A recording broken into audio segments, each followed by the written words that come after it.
Hello guys, good morning. I-update ko lang yung aking mga seedlings. Ito yung seedlings na bell pepper, malaki na. Tapos yung aking mga bawang, sumibol na siya. Ayan, mahaba na ang kanyang dahon. Tinatakpan ko yan ng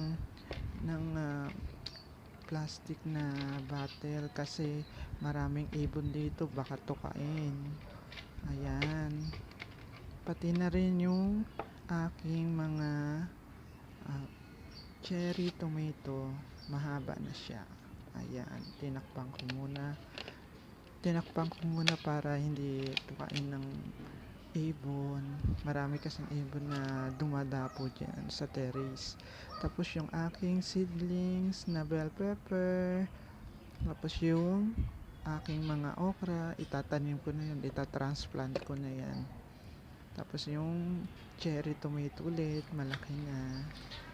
Ayan, naka-transplant na yan. Nilagay ko na yan sa ibang container. Aloe vera ko, ang aking mga malulusog na aloe vera.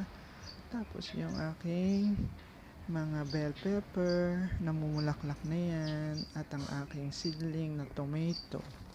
Pati na ang aking mataas na papaya. Ayan, madami ng aloe vera ko.